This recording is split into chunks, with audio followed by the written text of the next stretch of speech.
Welcome to all of you.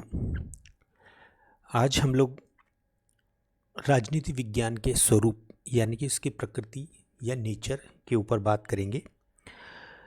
राजनीति विज्ञान की जब भी बात होती है तो काफ़ी सारा विद्वानों के द्वारा ये प्रश्न उठाया जाता है कि राजनीति विज्ञान का स्वरूप क्या है या उसकी प्रकृति क्या है। स्वरूप और प्रकृति से हमारा तात्पर्य ये है कि हमारा जो विषय है जिसका हम अध्ययन कर रहे हैं वो विज्ञान की श्रेणी में आता है अथवा कला की श्रेणी में आता है। यदि वह विज्ञान की श्रेणी में आता है तो किस हद तक वो विज्ञान है, अथवा वो कला की श्रेणी में आता है तो कला में उसका क्या स्थान है। तो ये विषय जो है ये राजनीति विज्ञान के एक कहा जाए तो क्लासिकल क्वेश्चन के रूप में सदैव राजनीतिक सिद्धांत में विद्वानों के बीच में चर्चित रहा है और आज भी इस पर हम लोग बात करते हैं और इस चीज़ को हम अध्ययन में लेते भी हैं। तो आज हमने इसी विषय को चुना है और आज हम जो चर्चा करेंगे वो है राजनीति विज्ञान का स्वरूप, यानी कि राजनीति विज्ञान विज्ञान है अथवा कला है। ये विज्ञान है तो किस हद तक या किस स्तर तक का वह विज्ञान है, इस बात का जायज़ा लेने की हम कोशिश करेंगे। अब देखिए, राजनीति विज्ञान के स्वरूप की जब भी बात होती है तो राजनीति को विज्ञान के नाम से संबोधित किया जाता है। तो सवाल ये उत्पन्न होता है सबसे पहले कि विज्ञान हम किसे कहेंगे, किस विषय को विज्ञान कहा जाएगा या किस विषय को कला कहा जाएगा। तो किसी भी विषय को वैज्ञानिकता की कसौटी पर कसने से पहले इस बात का जायज़ा लेना आवश्यक हो जाता है या इस बात को जानना आवश्यक हो जाता है कि विज्ञान किसे कहा जाता है या विज्ञान से हमारा तात्पर्य क्या है। इस चीज़ को हम आगे की स्लाइड में देखेंगे। इससे पहले यहाँ मैं स्पष्ट कर दूँ कि इस वीडियो व्याख्यान को हमने 2 वीडियो हिस्सों में बनाया है, 2 पार्ट्स में बनाया है। पहले पार्ट में हम उन तर्कों को देखने की कोशिश करेंगे जो राजनीति विज्ञान के विज्ञान होने के विरुद्ध में दिए जाते हैं, यानी कि हम उन विद्वानों के विचारों से परिचित होंगे जो ये मानते हैं कि राजनीति विज्ञान विज्ञान नहीं है। और इसी वीडियो के दूसरे हिस्से में, यानी कि सेकंड वीडियो जो सेकंड पार्ट हम बनाएंगे, उसमें हम उन विद्वानों के विचारों का अथवा उन तर्कों को समझने की कोशिश करेंगे जिन तर्कों के आधार पर राजनीति विज्ञान को विज्ञान माना जाता है या माने जाने का आग्रह किया जाता है।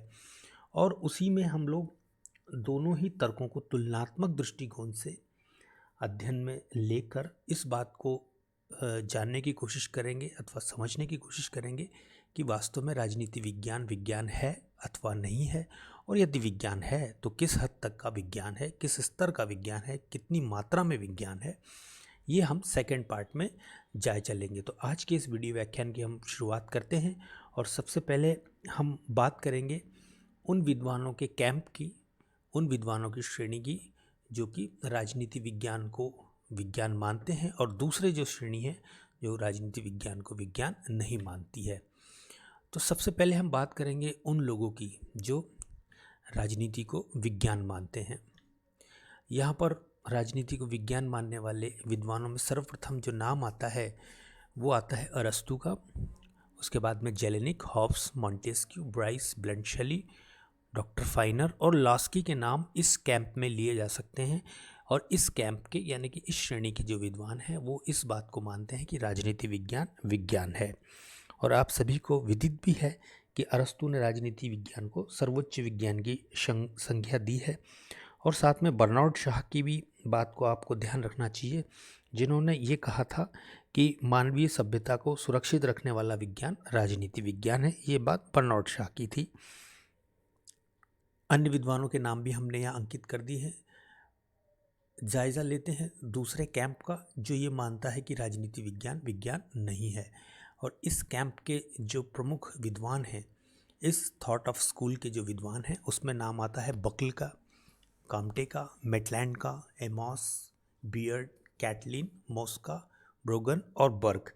ये जो विद्वान हैं, ये जो कैंप है वो ये मानता है कि राजनीति विज्ञान विज्ञान नहीं है। तो आज के इस वीडियो व्याख्यान में हम लोग इस दूसरे कैंप को, यानी कि विज्ञान न मानने वाले कैंप के द्वारा किस तरह के तर्क राजनीति विज्ञान की वैज्ञानिकता के विरुद्ध दिए जाते हैं, उनको जानने की कोशिश करेंगे, उनको समझने की कोशिश करेंगे। तो जैसा कि हमने पहले कहा कि किसी भी विषय को विज्ञान होने की कसौटी पर कसने से पहले इस बात का जायज़ा लेना ज़रूरी हो जाता है कि हम विज्ञान का क्या अर्थ लेते हैं या विज्ञान से हमारा तात्पर्य क्या है। तो यहाँ पर हमने एक सर्वमान्य या एक बहुत ही सामान्य सी विज्ञान की परिभाषा लिखी है। आप देख सकते हैं कि विज्ञान ज्ञान की वह शाखा है जिसके अंतर्गत कार्य और कारण में सदैव निश्चित संबंध पाया जाता है और जिसके निष्कर्ष निश्चित एवं शाश्वत होते हैं। बहुत साधारण, सिंपल और आसान सी परिभाषा है जो हमें ये बतलाती है कि किस श्रेणी के ज्ञान को विज्ञान माना जाएगा। तो इसमें दो जो प्रमुख बिंदु हमें यहाँ पर दिखाई दे रहे हैं। पहला है किसी भी घटना के क्या कारण थे, ये जो संबंध है यानी कि कार्य और कारण, इसका संबंध सुस्थापित होना चाहिए, स्पष्ट होना चाहिए। जब कार्य और कारण के बीच में संबंध स्थापित हो जाता है तो निश्चित रूप से ऐसा ज्ञान विज्ञान की श्रेणी में आने के योग्य होता है। दूसरी जो आवश्यकता है, अब क्योंकि कार्य और कारण में जब संबंध स्थापित हो जाएगा तो निश्चित बात है कि निष्कर्ष भी हमारे सत्य साबित होंगे, हमारे निष्कर्ष सत्य निष्कर्ष तक पहुँचेंगे। और जब हमारे पास में कार्य और कारण के संबंध स्थापित होने के आधार होंगे, वो चीज़ें हमें ज्ञात होंगी और वो निष्कर्ष हमारे पास होंगे, तो ये बात तय है कि हम लोग उसकी भविष्यवाणी करने में भी सक्षम होंगे। इसका एक अगर उदाहरण की हम चर्चा करें तो आप सभी को विदित है कि आज विज्ञान ने खासतौर से भौगोलिक घटनाओं के बारे में इतनी अधिक कार्य और कारण में संबंध सुस्थापित कर लिया है कि आज की तारीख में अगले कई सौ वर्षों में किस समय पर और किस तिथि को सूर्य ग्रहण होगा अथवा चंद्र ग्रहण होगा, इस बात का आज की तारीख में भी भविष्यवाणी की जा सकती है। और साथ ही साथ हम सभी को ये विदित है कि बारिश क्यों होती है, शीत क्यों पड़ती है, ये सभी जो कारण हैं, दिन और रात क्यों होते हैं, ये सभी जो घटनाएं हैं, खासतौर से भौगोलिक घटनाएं, इन सभी के कारण और कार्य जो है इनमें हमने संबंध को ढूंढ लिया है। विज्ञान ने इस संबंध को सुस्थापित कर लिया है। तो जाहिर सी बात है कि जब कार्य और कारण में संबंध सुस्थापित हो जाता है, स्पष्ट हो जाता है, तो उस घटना की भविष्यवाणी करना भी आसान हो जाता है, उसका पूर्व अनुमान लगाना भी आसान हो जाता है। और ऐसी स्थिति में निश्चित रूप से ऐसा ज्ञान जो है जिसमें कार्य और कारण का संबंध सुस्थापित होता है, विज्ञान की श्रेणी में शामिल किया जाता है। तो राजनीति विज्ञान इस कसौटी पर किस हद तक खरा उतरता है, इस बात को यहाँ पर काम्टे ने अपने शब्दों में रखा है। देखते हैं उन्होंने क्या कहा है। वो कहते हैं कि राजनीति विज्ञान के विशेषज्ञ उसकी अध्ययन विधियों, सिद्धांतों और निष्कर्षों के संबंध में एकमत नहीं है। तो देखिए, कार्य और कारण का संबंध तो बहुत दूर की बात है। यहाँ पर काम्टे किस चीज़ को रेखांकित करने की कोशिश कर रहे हैं, वो ये कहना चाह रहे हैं कि राजनीति विज्ञान की ना तो अध्ययन विधियों में, ना ही सिद्धांतों में और ना ही निष्कर्षों में एक समानता है और ना ही उसमें सहमति का कोई आधार है। और साथ ही वो ये भी कहते हैं कि विकास की इसमें निरंतरता का भी अभाव है। एक सिद्धांत से दूसरा सिद्धांत, दूसरे सिद्धांत से तीसरा सिद्धांत, ये जो एक विषय की विकास का जो निरंतरता का क्रम होता है, कहीं ना कहीं राजनीति विज्ञान में इसका अभाव पाया जाता है।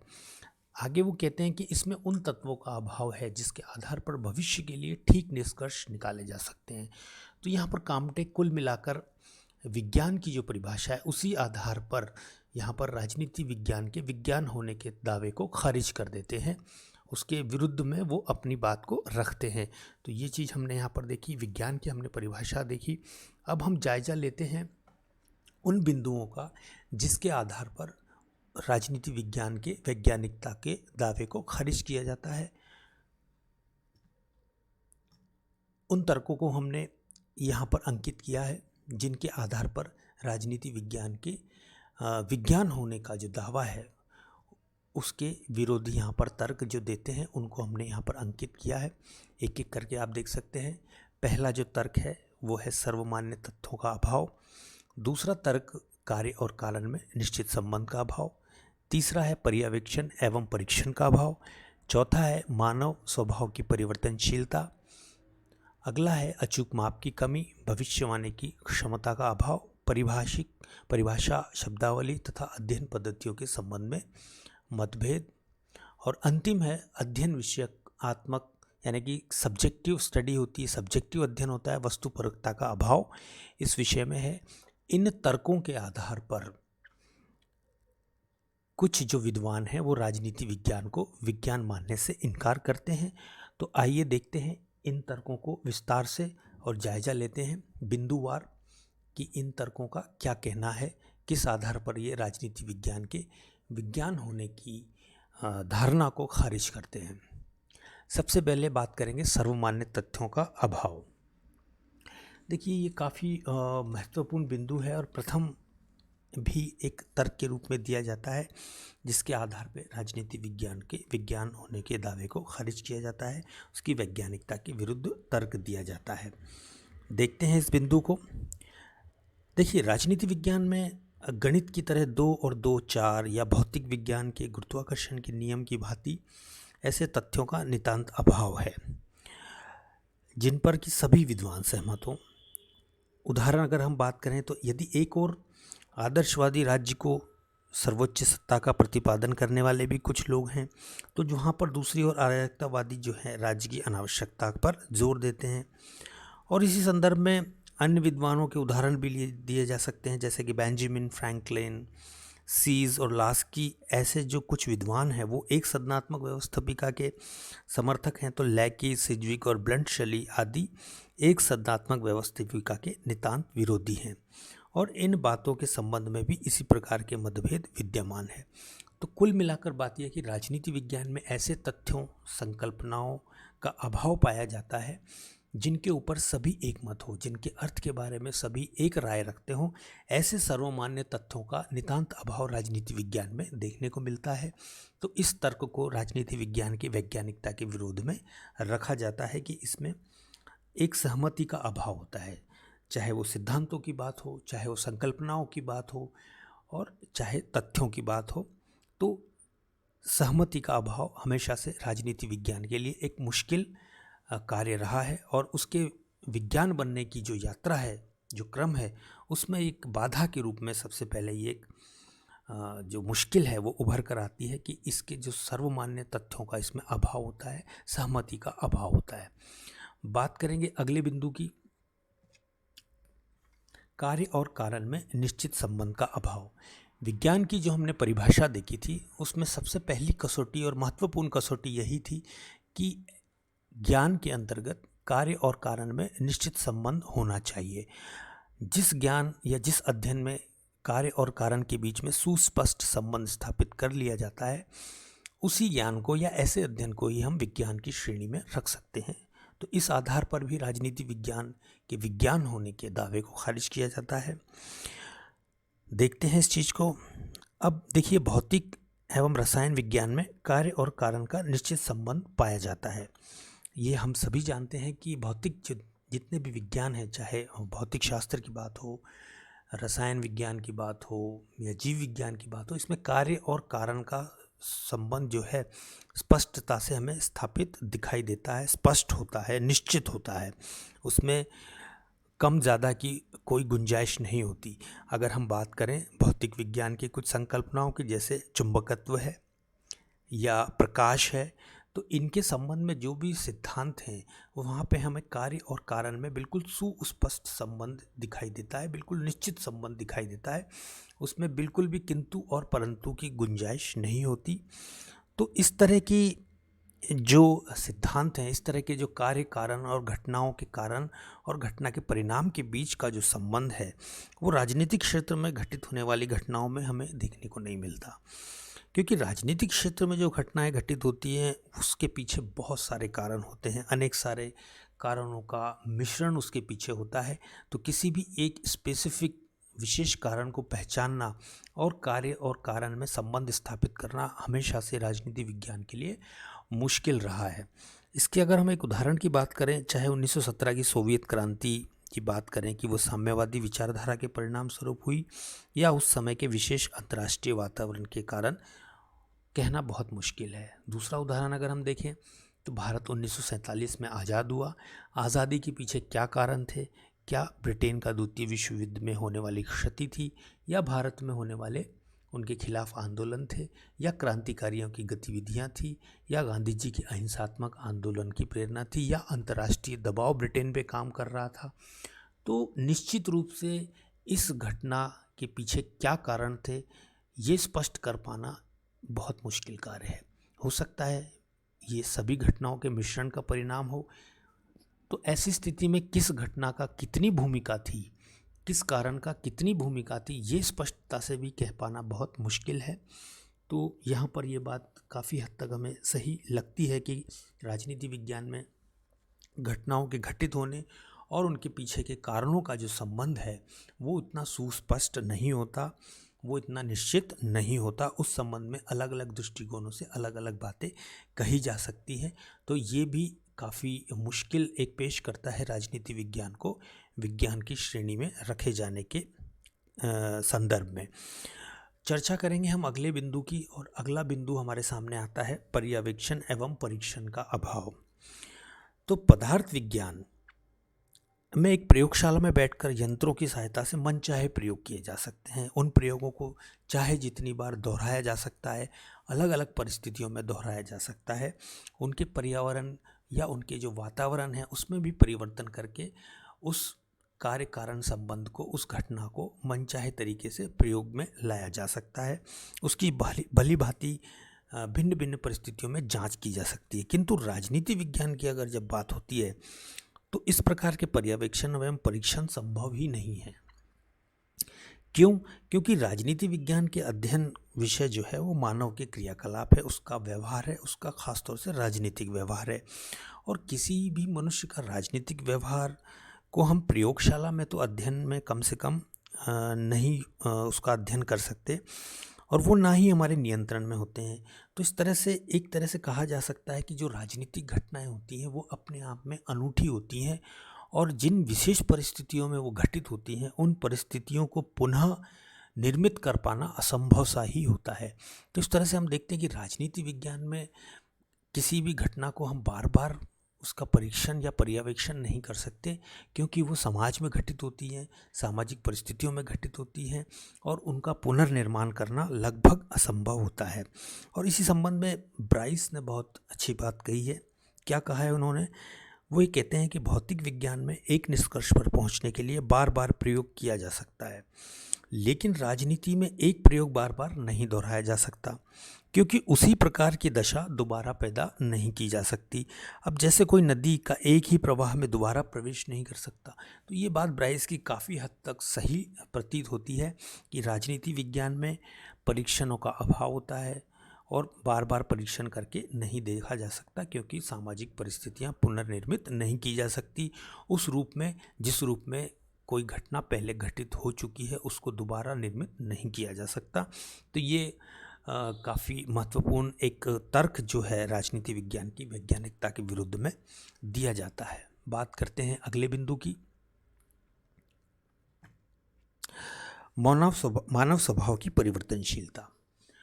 ये अपने आप में बहुत ही महत्वपूर्ण है, क्योंकि प्राकृतिक विज्ञान जिन चीज़ों का अध्ययन करते हैं, जिन विषयों का अध्ययन करते हैं वो निर्जीव होते हैं, लेकिन राजनीति विज्ञान का अध्ययन का जो विषय है वो है मानव जो कि समाज में रहता है, उसका व्यवहार, खास तौर से उसका राजनीतिक व्यवहार। और जब मानव की बात होती है तो निश्चित रूप से वह एक जीवित, जागरूक और चेतन सत्ता है, एक विवेकशील सत्ता है, अपना अच्छा बुरा, भला बुरा, अच्छाई और बुराई में अंतर करने की क्षमता से युक्त है, और उसका दृष्टिकोण और सोचने का जो नज़रिया है वो भी अलग अलग होता है। अब देखिए, अलग अलग जो व्यक्ति होते हैं उनके स्वभाव में भी काफ़ी अंतर होता है। जिन परिस्थितियों में वो पैदा होते हैं, जिन परिस्थितियों में वो बड़े होते हैं, उनका जो भी सामाजिक दायरा होता है उसका काफ़ी हद तक उनके व्यवहार पर प्रभाव होता है। तो ऐसी स्थिति में किसी मानव के स्वभाव के बारे में या उसके राजनीतिक व्यवहार के बारे में एक पूर्वानुमान लगाना बड़ा मुश्किल कार्य होता है। उसके व्यवहार के बारे में कोई स्थापित निष्कर्ष पर पहुंचना बहुत मुश्किल होता है, क्योंकि मानव का स्वभाव परिवर्तनशील होता है। अब वो किस परिस्थिति से, किन कारणों की वजह से परिवर्तित हो जाए, इसका अंदाज़ा लगाना बहुत मुश्किल कार्य है। और साथ ही साथ हर मानव का स्वभाव अलग होता है, हर मानव का दृष्टिकोण और उसके चीज़ों को देखने का नज़रिया अलग होता है, उसका स्वभाव अलग होता है। अब दूसरी चीज़ ये भी है कि जब परिस्थितियाँ बदल जाती हैं तो एक व्यक्ति का जो स्वभाव है वो भी बदल जाता है। तो इस तरह से परिस्थितियों के बदलने पे कोई व्यक्ति किस तरह का व्यवहार करेगा, इस बात को भी निश्चिततापूर्वक नहीं कहा जा सकता। हो सकता है एक परिस्थिति में व्यक्ति के मन में दया उत्पन्न हो सकता है उसी परिस्थिति में किसी अन्य व्यक्ति की उपस्थिति में उसके मन में घृणा पैदा हो। तो कुछ भी कह पाना बहुत मुश्किल कार्य है कि मानव स्वभाव जो है उसके बारे में वैज्ञानिक स्तर के कोई सिद्धांत बनाना या राय बनाना या निष्कर्ष बना लेना काफ़ी मुश्किल कार्य है। और राजनीति विज्ञान के लिए हमेशा से ये चुनौतीपूर्ण कार्य रहा है। और ख़ास तौर से राजनीति को विज्ञान बनाने के जो प्रयास हैं, जो कि व्यवहारवादी क्रांति के माध्यम से किए गए थे, उसमें मानव स्वभाव की जो परिवर्तनशीलता है वो काफ़ी हद तक एक बाधा के रूप में उपस्थित हुई थी। क्योंकि मानव के स्वभाव का आप कितनी भी बार पर्यवेक्षण कर लें, अवलोकन कर लें, हो सकता है हम कुछ संभावनाओं तक पहुंच पाएं, लेकिन 100% निश्चितता के साथ मानव व्यवहार के बारे में भविष्यवाणी करना लगभग असंभव है। क्योंकि ये परिवर्तनशील चीज़ है, इसके बारे में निश्चितता से कुछ भी कह पाना बहुत मुश्किल कार्य है। और एक ही मानव अलग अलग परिस्थितियों में अलग अलग तरीके से व्यवहार करता है, अलग अलग व्यक्तियों की उपस्थिति में भी उसका व्यवहार बदल जाता है या अलग अलग विषयों के प्रति भी उसका विचार बदल जाता है। तो निश्चित है कि मानव स्वभाव के बारे में कुछ भी कह पाना निश्चितता के साथ काफ़ी मुश्किल कार्य है और लगभग असंभव ही है। बहुत ज़्यादा से ज़्यादा हम लोग संभावना व्यक्त कर सकते हैं, अंदाज़ा लगा सकते हैं, लेकिन 100% गारंटी के साथ में, निश्चितता के साथ में मानव स्वभाव की बारे में कोई सिद्धांत बना पाना मुश्किल कार्य है। चलते हैं अगले बिंदु की ओर। अगला बिंदु है अचूक माप की कमी।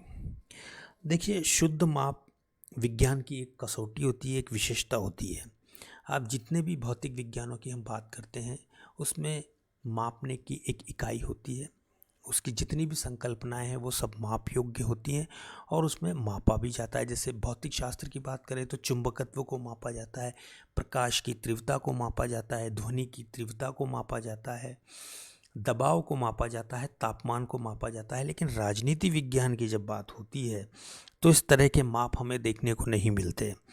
अब क्योंकि राजनीति विज्ञान का अध्ययन विषय जो है मानव और उसके राजनीतिक कार्यकलाप हैं, और मनुष्य के जो राजनीतिक कार्यकलाप हैं वो उसके मनोभावों से संचालित होते हैं। और ये कहा गया है कि मनुष्य जो है संवेदनाओं का पुतला है, मनोभावों का पुतला है, और उन्हीं से वो संचालित होता है, उसका व्यवहार उसी से शासित होता है। तो ऐसी स्थिति में मनुष्यों के आवेग, उत्तेजना, भावना, अभिलाषा, क्रोध, प्रेम आदि जो मनोभाव हैं वो किस रूप में उसके व्यवहार को प्रभावित करेंगे और किस हद तक प्रभावित करेंगे, और कौन से जो संवेदनाएं वो प्रधानता लिए हुए होंगी, ये कुछ कह पाना काफ़ी मुश्किल कार्य है।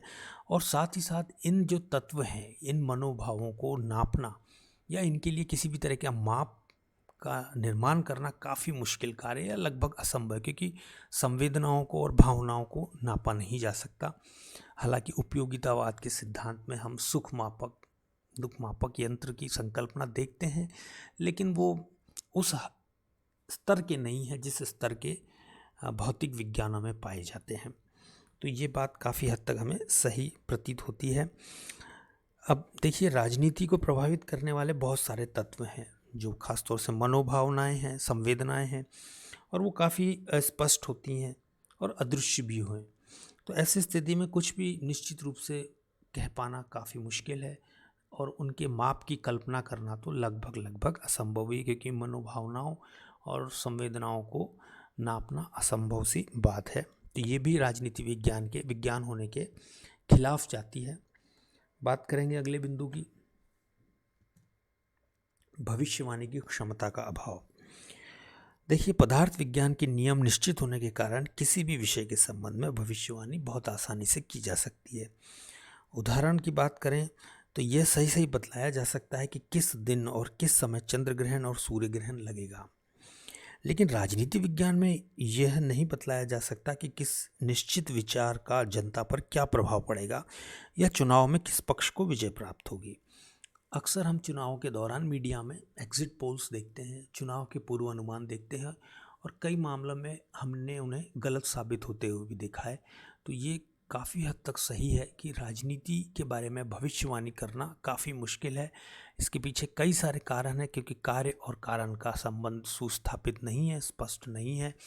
तो किस तत्व के प्रभाव के कारण किस तरह का निष्कर्ष निकलेगा या घटना किस रूप में जाएगी, ये कह पाना बहुत मुश्किल है। यही बात चुनाव पर भी लागू होती है कि चुनाव के दौरान जितने भी राजनीतिक दल हैं अपना प्रचार प्रसार करते हैं, लेकिन एक मतदाता किन चीज़ों से प्रभावित होकर अपना मतदान करेगा, इसका निश्चितता पूर्वक कुछ भी कह पाना, इसके बारे में अनुमान सटीक लगा पाना काफ़ी मुश्किल है।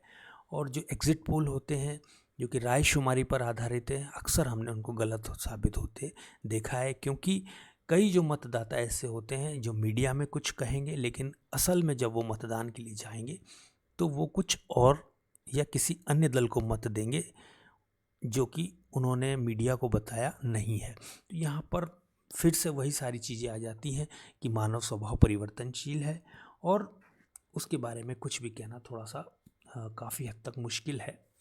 तो ऐसी स्थिति में भविष्यवाणी करना भी मुश्किल हो जाता है। और जब किसी विषय के पास भविष्यवाणी करने की क्षमता नहीं होती तो उसको विज्ञान की श्रेणी में रख पाना मुश्किल है, कठिन है। तो ये भी एक तर्क राजनीति विज्ञान के विज्ञान होने के विरुद्ध में दिया जाता है। और इस संदर्भ में एक बर्क ने बहुत महत्वपूर्ण बात कही है कि राजनीति में भविष्यवाणी करना मूर्खता है। कुल मिलाकर बर्क सीधा संकेत करते हैं कि राजनीति विज्ञान में भविष्यवाणी करने की क्षमता नहीं है। क्षमा कीजिए। बात करेंगे हम अगले बिंदु की, परिभाषा, शब्दावली तथा अध्ययन पद्धतियों के संबंध में मतभेद। देखिए, राजनीति विज्ञान की एक विशेषता यह होती है या मानी जाती है कि उसकी जो परिभाषाएं हैं, उसकी जो शब्दावली है, जो अध्ययन पद्धतियां हैं, जो संकल्पनाएं हैं, जो सिद्धांत हैं, वो निश्चित होते हैं, उनका अर्थ स्थिर होता है। प्रत्येक व्यक्ति उसका अपनी आवश्यकता अनुसार और दृष्टिकोण अनुसार अर्थ नहीं निकालता है। राजनीति विज्ञान के साथ मुश्किल ये है कि इसके अंतर्गत जितनी भी संकल्पनाएं हम पढ़ते हैं, जितने भी सिद्धांत हम देखते हैं, या परिभाषाओं की भी अगर बात करें या शब्दावलियों की भी बात करें, तो इस बारे में हमें काफ़ी सारे दृष्टिकोण या नज़रिए देखने को मिलते हैं। राज्य की आवश्यकता के प्रति, उसके होने या न होने के प्रति भी हमें अनेक दृष्टिकोण देखने को मिलते हैं। मार्क्सवादी राज्य को समाप्त करना चाहते हैं, लेकिन उदारवादी राज्य के कम से कम शासन के पक्ष में है। तो इस तरह से ये देखा जाता है कि एक दृष्टिकोण राजनीति विज्ञान में हमें देखने को नहीं मिलता। सबसे ज़्यादा समस्या वहाँ उत्पन्न हो जाती है जब एक ही परिभाषा, एक ही विषय के बारे में, एक ही संकल्पना के बारे में हमें भिन्न भिन्न तरीके के अर्थ देखने को मिलते हैं। एक ही विषय के संदर्भ में हमें अनेक परिभाषाएं देखने को मिलती हैं। उदाहरण की अगर हम बात करें तो राज्य क्या है, इसके ऊपर हमें हज़ारों परिभाषाएं देखने को मिलती है।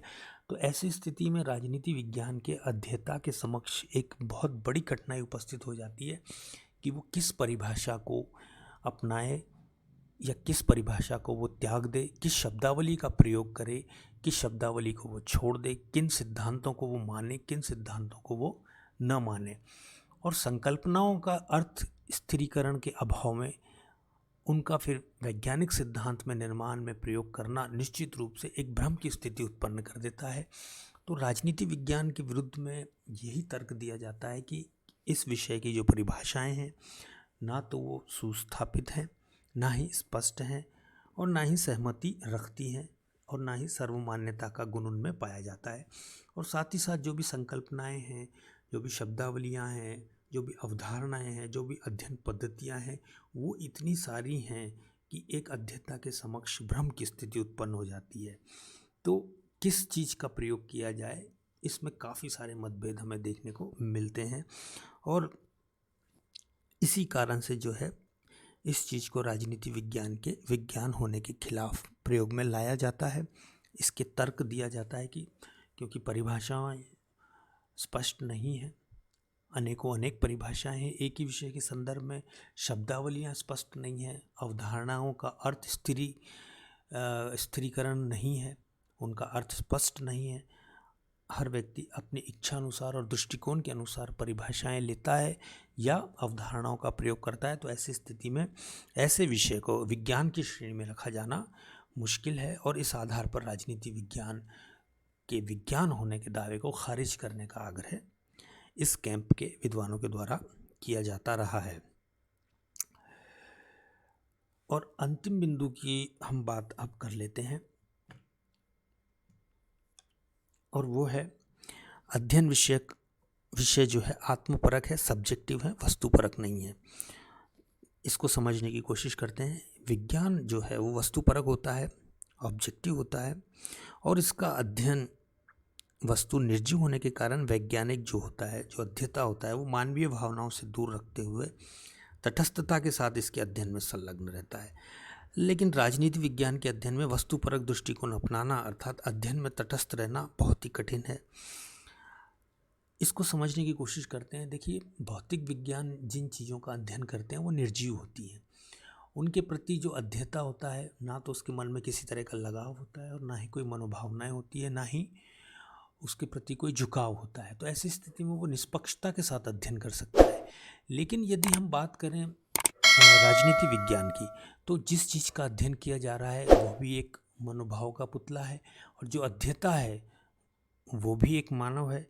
तो निश्चित रूप से कहीं ना कहीं इस तरह के जो सामाजिक विज्ञानों के अध्ययन होते हैं उसमें सब्जेक्टिवनेस आ जाती है, यानी कि वो वस्तुपरक नहीं रह पाते, आत्मपरक रह जाते हैं और उन अध्ययनों में स्वयं अध्येता के अपना दृष्टिकोण, अपने मूल्य, अपने विचार, अपने हित वो शामिल हो जाते हैं।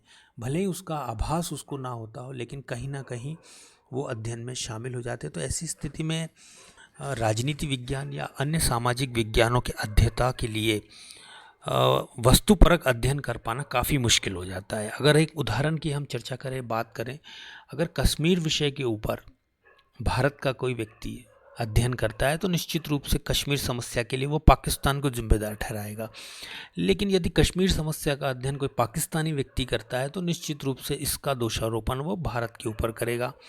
तो जाहिर सी बात है कि ये अध्ययन जो है ऑब्जेक्टिव अध्ययन नहीं है, ये वस्तुपरक अध्ययन नहीं है। इनमें अध्येताओं के खुद के विचार, खुद के झुकाव, खुद का पक्षपात, उनके दृष्टिकोण, उनकी मनोभावनाएं शामिल हो जाती हैं और ये अध्ययन को दूषित कर देती हैं। तो इस तरह से विज्ञान होने के लिए किसी विषय में अध्येता का तटस्थ होना बहुत आवश्यक होता है। तो ऐसी स्थिति में राजनीति विज्ञान में जो अध्येता है उसके स्वयं के विचारों का सम्मिश्रण उसके अध्ययन में होने के कारण अध्ययन जो है सब्जेक्टिव हो जाते हैं। तो यही एक कारण है और ये एक बड़ा महत्वपूर्ण कारण है जो कि राजनीति विज्ञान के वैज्ञानिकता के विरोध में दिया जाता है। तो उपयुक्त तर्कों की अगर हम बात करें तो काफ़ी हद तक ये तर्क हमें महत्वपूर्ण दिखाई देते हैं और काफ़ी सारे तर्कों में काफ़ी वजन भी है, तार्किक दृष्टिकोण से वो काफ़ी स्वीकार्य महसूस भी होते हैं।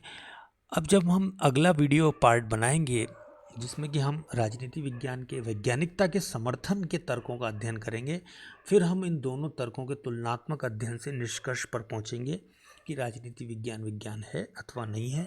तो इस वीडियो व्याख्यान के अंत में हम कुछ विद्वानों के कोटेशंस देख लेते हैं जो कि राजनीति विज्ञान के विज्ञान होने के खिलाफ में उनके द्वारा दिए गए हैं।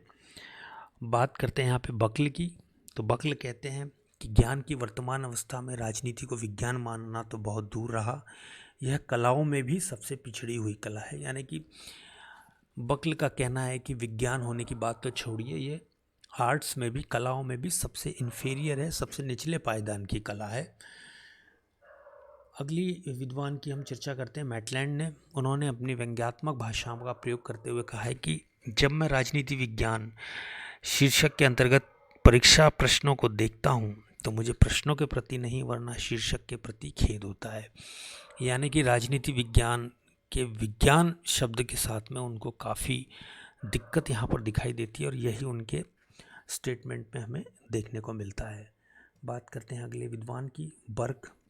और बर्ग ने उपहास करते हुए व्यंग्यात्मक भाषा में लिखा है कि जिस प्रकार हम सौंदर्य विज्ञान को, यानी कि जिसको अंग्रेजी में एस्थेटिक्स कहा जाता है, विज्ञान की संज्ञा नहीं दे सकते, यहाँ पे संध्या लिख दिया जाए, क्षमा कीजिए, संज्ञा नहीं दे सकते, उसी प्रकार राजनीति विज्ञान को विज्ञान बनाना तो संभव है और ना ही वांछनीय, यानी कि वो राजनीति विज्ञान को भौतिक विज्ञानों के क्रम में या उस स्तर का विज्ञान बना पाना बर्ग के अनुसार संभव नहीं है और ना ही वांछनीय है। तो इस प्रकार इस वीडियो व्याख्यान में हमने उन सभी तर्कों को देखा और उनका जायजा लिया, समझने की कोशिश करी, जो कि राजनीति विज्ञान के विज्ञान होने के विरुद्ध में दिए जाते हैं। उम्मीद है आपको वीडियो व्याख्यान पसंद आया होगा, और यदि आपके कोई इस संदर्भ में प्रश्न है तो निश्चित रूप से आप कमेंट बॉक्स में लिख सकते हैं, हमारी ओर से उसका पूर्ण समाधान करने की कोशिश की जाएगी। अगले वीडियो पार्ट में हम लोग राजनीति विज्ञान के विज्ञान होने के समर्थन में जो तर्क दिए गए हैं उनको देखने की कोशिश करेंगे, उनका अध्ययन करेंगे, और उसके पश्चात तुलनात्मक रूप से हम निष्कर्ष तक पहुंचने की चेष्टा करेंगे कि वास्तव में राजनीति विज्ञान है अथवा नहीं है, या है तो किस स्तर का विज्ञान है। तो वीडियो में बने रहने के लिए बहुत बहुत धन्यवाद। इस चैनल को आप लाइक्स भी कीजिए, सब्सक्राइब भी कीजिए, और अन्य मित्रों तक भी जो कि राजनीति विज्ञान के अध्ययन में रुचि रखते हैं उन तक पहुंचाइए। वीडियो में बने रहने के लिए बहुत बहुत धन्यवाद।